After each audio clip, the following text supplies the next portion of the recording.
Bonjour à tous, bienvenue sur ma chaîne Existentielle. Comment se détacher du matériel? C'est une question qui recouvre de nombreux aspects de notre vie. Qu'est-ce qu'on entend d'abord par le matériel? Par le matériel, il y a bien sûr tout ce qui nous entoure au quotidien, chez nous à la maison. Une maison, c'est un lieu que vous avez choisi dans lequel vous vivez tous les jours, tout le temps. C'est un lieu qui a une âme, dans lequel vous avez mis votre âme. Et c'est pour cela que ça peut être aussi très difficile de s'en détacher. Ça peut être très difficile de balayer tous les événements, tous les souvenirs qu'on a eus dans ce lieu. Donc ce n'est pas anodin. Certaines personnes n'y accordent pas du tout d'importance, sont capables de changer de lieu en se disant de toute façon ce qui compte, c'est la vie que j'ai dedans. Bien sûr, il y a des cycles, il y a des moments où il faut changer d'endroit, changer de vie. Ça demande quand même un travail de détachement, un travail de deuil finalement. Vous pouvez également être attaché à un moyen de locomotion parce qu'il a partagé toutes vos aventures et vous avez du mal à vous en séparer. Donc, les objets ont une histoire, ils ont une valeur, ils sont une extension de vous, ils marquent aussi quelque part une sécurité intérieure, un besoin de s'ancrer dans le concret, le matériel. On est souvent qualifié de matérialiste, avec une petite connotation péjorative quand on s'attache aux objets. Mais il y a une différence entre être matérialiste, n'accorder de la valeur qu'aux choses, et être sentimental. Quand je construis ma maison, quand je fabrique ma cabane, je m'entoure de tout un tas d'objets. Alors bien sûr, il y a les objets qui sont utiles, ceux que j'utilise tout le temps. Mais il y en a certains qui sont plutôt de l'ordre sentimental. Je ne les utilise pas tout le temps, mais ça me réconforte de les avoir. Pourquoi? Parce que c'est un attachement émotionnel plus que matériel. Bien sûr, on est attaché à ces outils parce que on aime, par exemple, travailler avec du bon matériel. On a choisi des accessoires de qualité. Euh, on aime être bien équipé à la maison. Une personne qui adore cuisiner, par exemple, va adorer avoir des beaux robots, le dernier marmiton, nouvelle technologie, voilà, pour pouvoir faire des choses encore meilleures, pour pouvoir régaler sa famille, ses amis. Mais il y a aussi le mécanicien qui va être attaché à son outillage parce que c'est le prolongement de son travail, de sa passion. Et donc, il va être attaché, il a choisi minutieusement sa perceuse, sa scie circulaire pour pouvoir travailler dans des bonnes conditions. Et puis, il y a toutes ces choses, comme je l'ai dit, qui ont plus une valeur sentimentale, c'est-à-dire des choses qui sont le prolongement de nous-mêmes.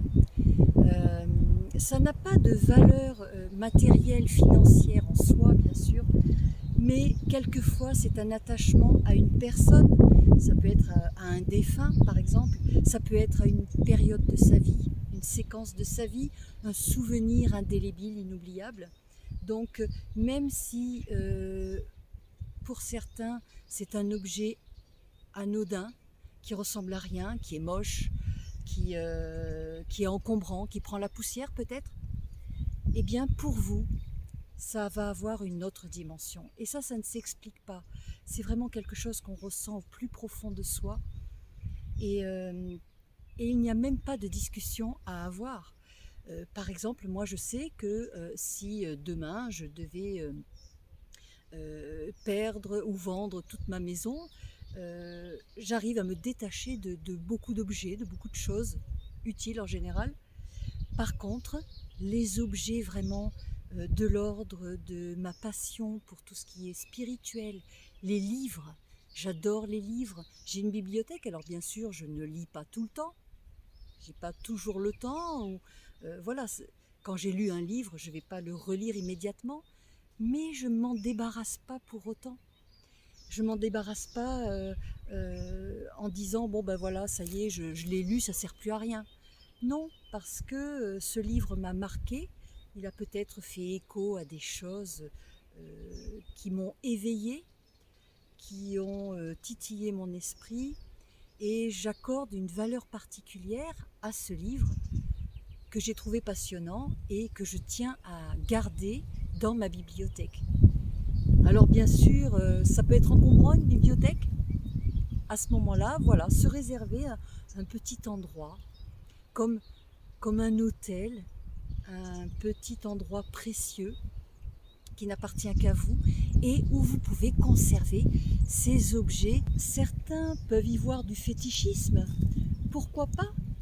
Comme par exemple dans un sac à main, on peut vous dire mais c'est trop lourd, enlève tout ça, débarrasse-toi de tout ce bazar que tu as dans ton sac. Est-ce que tu as besoin de trimballer ce gros cabas pour aller se promener ou faire des courses? Mais quelque part, l'acquisition, le bien matériel, peut être quelque chose de réconfortant, comme je l'ai dit, de rassurant, et ça peut être de l'ordre aussi du porte-bonheur. Ça vous porte chance. Vous donnez une intention particulière à ce petit porte-clés que vous avez toujours avec vous. Alors quelquefois c'est des gros porte-clés avec des grosses peluches dessus, des gros objets, des choses qu'on a chinées à droite à gauche. Ça peut être un souvenir de voyage qui certes peut sembler un peu lourd, inutile à trimballer partout, mais pour vous, vous avez un lien émotionnel, passionnel, spirituel avec cet objet. Et je pense que c'est quelque chose qui est important. Non, les objets ne sont pas tous inutiles. Je sais que pour certains sportifs, si jamais ils n'ont pas leur petit gris-gris dans leur sacoche, eh bien, ça peut vraiment leur couper toute leur capacité. Ça peut annuler toute leur performance, la confiance en soi. Tout à coup, s'ils n'ont pas ce petit porte-clés, cette petite chose qui les accompagne partout, cette paire de chaussettes porte-bonheur, ce t-shirt emblématique, ils ne sont plus rien. Là, ça peut devenir problématique. Ça veut dire qu'ils remettent tout leur potentiel, tout leur savoir-faire, toute leur valeur dans cet objet. Mais se retrouver complètement démuni ou anéanti parce qu'il n'est plus là, c'est peut-être qu'il y avait quelque chose à travailler justement par rapport à cet objet. Donc à méditer, à réfléchir. Est-ce que certains biens conditionnent tout votre fonctionnement? Oui, les objets ont un rôle de transmission. C'est une transition. C'est symbolique, finalement. C'est des choses qu'on se transmet aussi de génération en génération. On se passe le relais. Quand on donne quelque chose à quelqu'un, c'est une marque de confiance, c'est une marque d'amour. On lui donne les clés d'une continuité, un encouragement. Donc oui, les objets sont importants dans notre vie. Ils ont vraiment une symbolique profonde. Ils peuvent donner de la force, du courage, de l'engagement. On peut se battre pour un objet, défendre son bien, défendre sa maison, défendre son territoire finalement.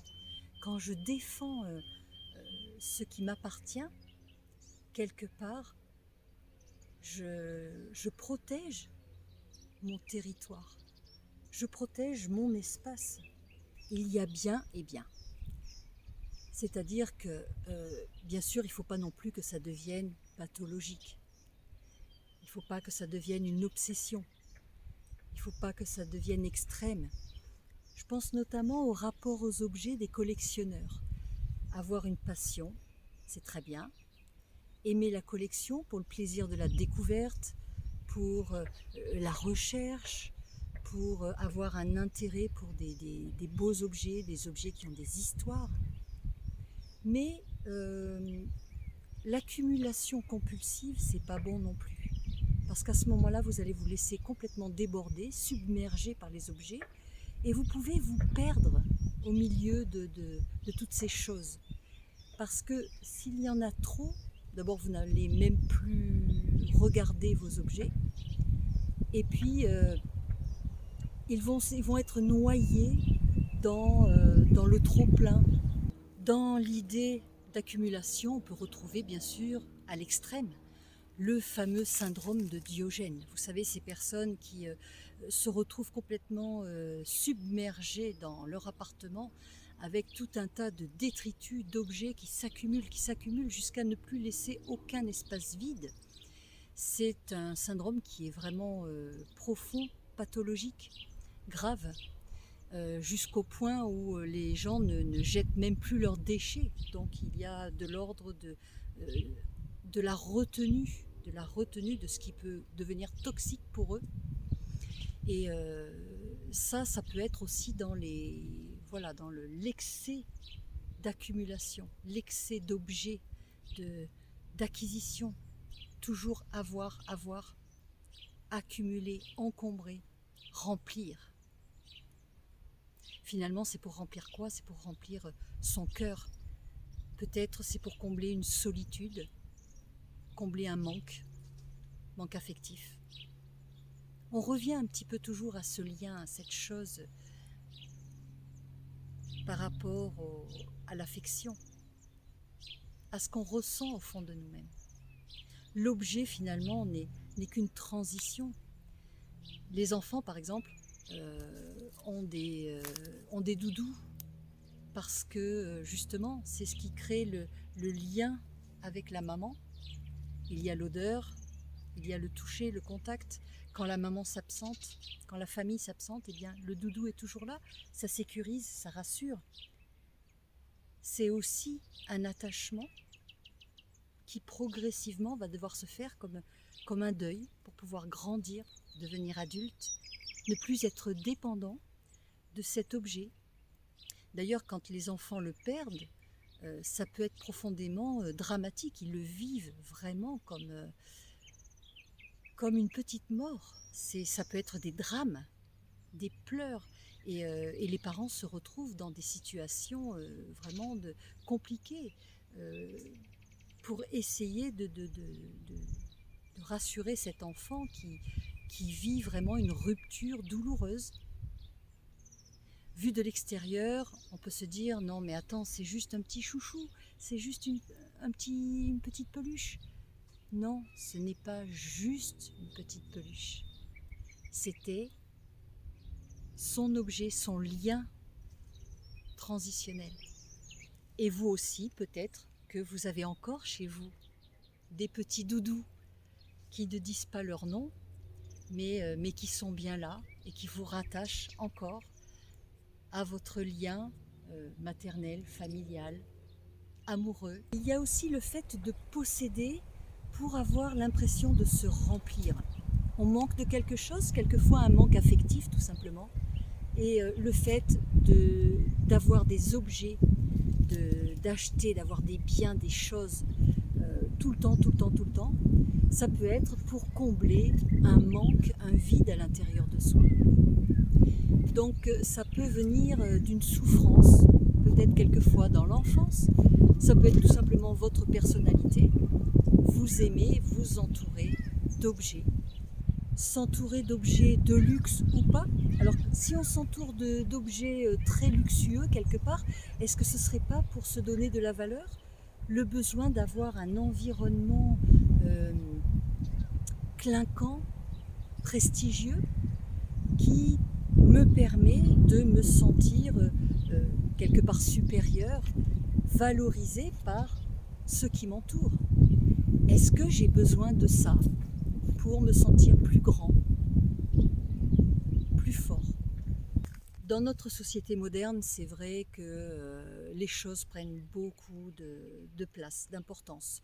On nous vend constamment dans la société de consommation des biens à avoir, en avoir toujours plus, toujours plus, toujours plus. C'est un peu la chanson full sentimentale où voilà, on nous vend du bien, des objets matériels pour nous sentir mieux, mais finalement, est-ce qu'on en a vraiment besoin? Est-ce que c'est vraiment ça qui nous rend heureux?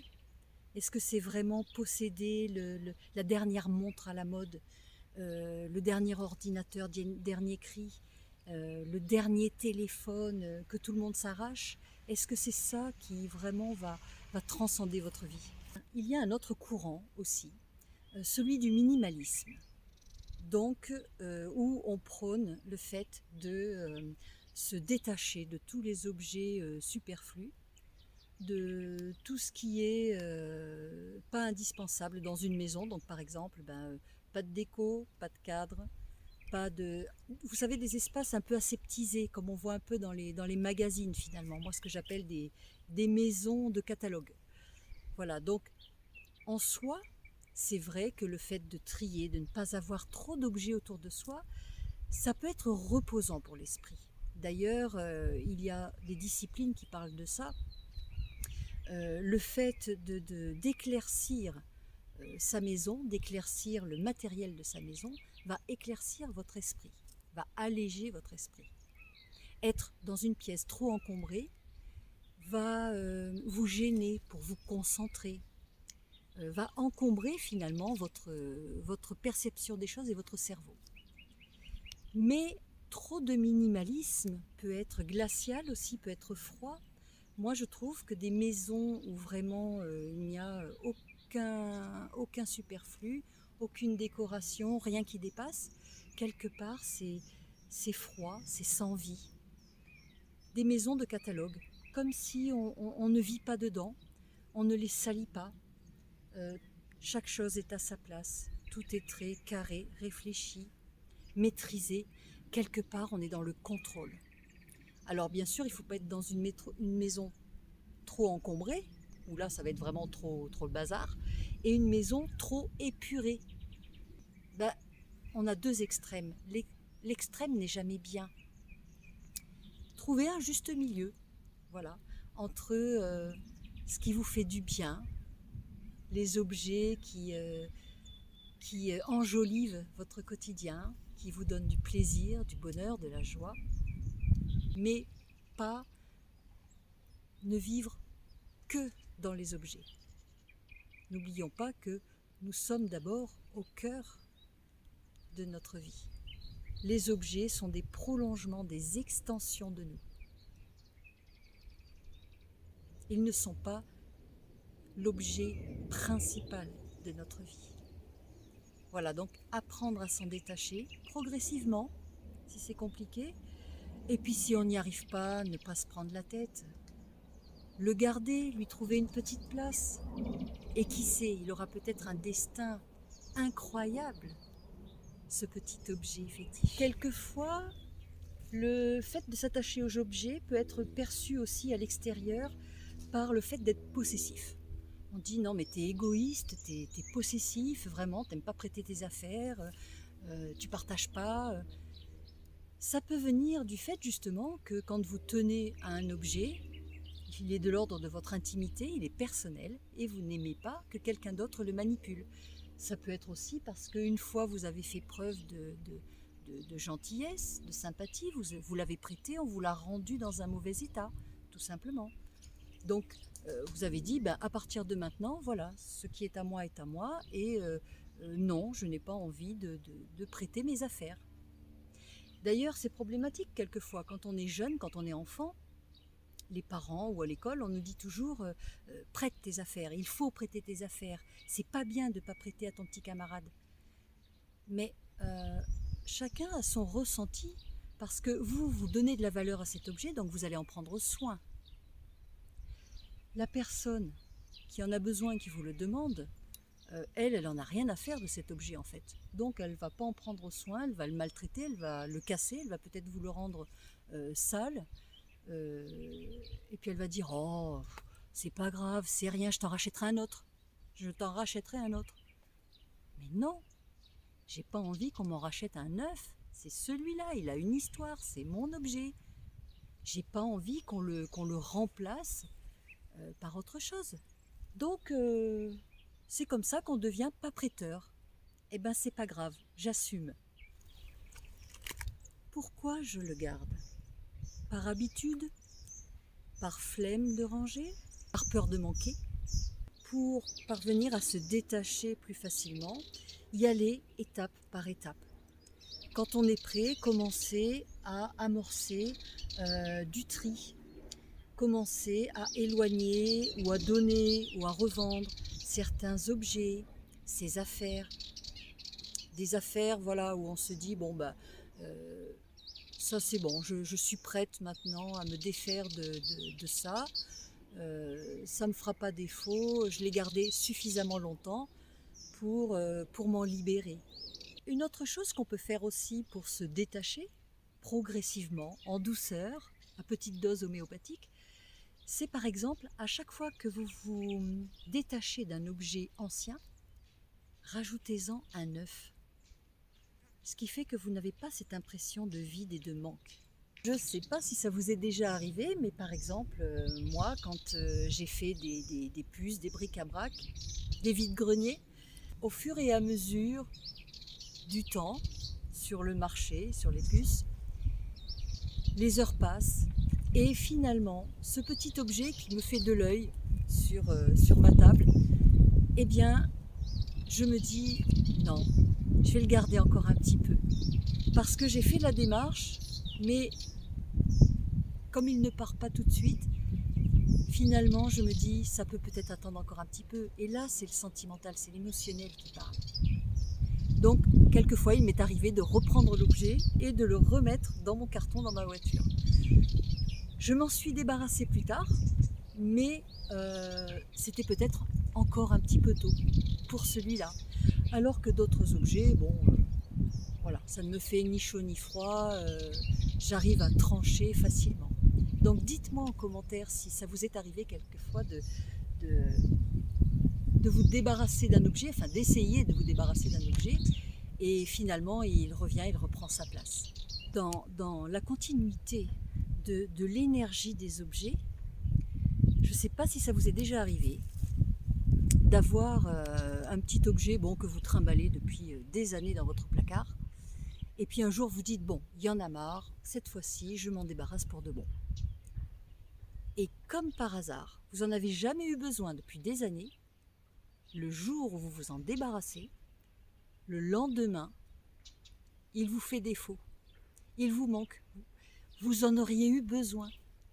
Et vous vous dites, oh mince, tu vois, regarde, je viens juste de le vendre, et là aujourd'hui je me retrouve dans la panade parce que je vais être obligée d'en racheter un, il m'aurait été utile.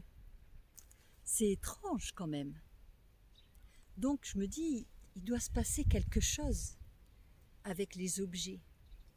Il y a un lien, une relation dans notre vie qui doit être quand même liée au bien, aux choses. Une autre chose aussi qui m'est arrivée une fois, toujours en essayant de revendre dans une brocante, j'avais un triptyque, donc 3 tableaux qui n'en formaient qu'un, qui allaient ensemble. Et je me disais, bon ben voilà, je m'en vais, je déménage, ça ne me sert plus, donc peut-être que je ne pourrais pas le remettre dans la nouvelle maison. Donc je vais changer un peu de déco, je vais le revendre. Eh bien, je n'ai pas réussi à le revendre. Je ne l'ai pas vendu à la brocante, j'ai essayé de le mettre en ligne, pas réussi à le vendre en ligne. J'ai essayé de le donner même, carrément. Ça devait se faire, mais finalement ça a été annulé au dernier moment, la personne a eu un empêchement, n'est pas venue. Et finalement, ce triptyque m'est resté sur les bras. Donc je me suis dit, bon ben c'est pas grave, je le verrai un petit peu plus tard. Eh bien figurez-vous que lorsque j'ai déménagé, la nouvelle maison dans laquelle je me suis installée, eh bien j'ai ressorti ce triptyque parce qu'il avait exactement son emplacement. On aurait dit que le mur n'attendait que lui. Alors je me dis, est-ce que c'est le destin qui a fait que je n'ai pas réussi à vendre cet objet parce que, quelque part, eh bien, il fallait qu'il me suive. Il fallait que je le réutilise, que je le remette au mur. Et je me dis, c'est un petit clin d'œil de l'univers peut-être. Parce que, eh bien, ça fait plusieurs années que j'en profite, que je ne m'en lasse pas. Et je me dis, eh bien, finalement, heureusement que je n'ai pas réussi à le vendre. Parce que je suis toujours terriblement heureuse de le voir sur le mur. Donc, on voit bien que les objets ne sont pas que des choses matérielles. Il y a quelque part une autre dimension, il y a une énergie, il se passe quelque chose, il y a un lien avec les choses. On est entouré d'objets qu'on aime, qu'on valorise. Et quelquefois, les objets nous appellent. Toujours quand on se promène sur un marché quelque part, vous avez prévu de rien acheter, vous dites non, mais je vais juste boire un petit café et puis me promener, voilà. Et puis finalement, un objet vous appelle, vous interpelle, vous allez directement dessus. Et cet objet peut-être vous suivra toute votre vie. Il vous était peut-être destiné. Et il va devenir votre objet fétiche, votre petit gris-gris à vous, votre porte-bonheur. Voilà, pour terminer cette vidéo, donc je dirais simplement, vous voyez bien que les objets ne sont pas que des choses anodines. C'est vraiment toute notre intimité, notre personnalité, c'est notre vie, notre histoire. C'est notre énergie, notre feeling. Et ce sont nos émotions. On peut être sentimental, on a le droit d'être sentimental, et puis peu importe ce qu'en disent les autres. Donc, si on a envie justement d'apprendre à se détacher de certaines choses, eh bien allez-y progressivement, à votre rythme, en écoutant votre cœur, votre besoin, votre fonctionnement. Ne pas être trop dur avec soi-même, en se disant oh, je suis nulle, vraiment je me mets dans des états pas possibles pour un petit truc comme ça. Être patient avec soi-même, être indulgent et comprendre d'où vient cet attachement finalement. C'est pas vraiment l'attachement pur et dur, c'est qu'est-ce que ça représente pour vous. Est-ce que c'est sécurisant? Est-ce que c'est de la peur? Est-ce que c'est réconfortant? Est-ce que c'est simplement un souvenir que je rattache à un moment plaisant ou douloureux de ma vie? Et à ce moment-là, j'ai besoin de travailler dessus. Donc psychologiquement, j'ai besoin peut-être, avant de me détacher de cet objet, de me détacher de ce qu'il représente, de ce qu'il a réveillé en moi. Savoir se rendre libre des biens matériels et savoir aussi vivre avec eux intelligemment, ne pas en être dépendant. Tant que l'objet fait partie d'un plaisir, d'une satisfaction, d'un bien-être, pourquoi pas? Simplement, il ne faut pas rentrer dans les extrêmes. Les extrêmes de trop, d'accumulation, ni des extrêmes de rien du tout. Vivre dans un endroit qui serait complètement neutre, vide, sans personnalité, sans âme, finalement. Les objets, oui, ont une âme. Voilà, je vous souhaite une très belle journée, à méditer. Voyez autour de vous comment vous avez un rapport avec les choses, avec les biens. Et je vous dis à très bientôt en vidéo pour une autre question existentielle.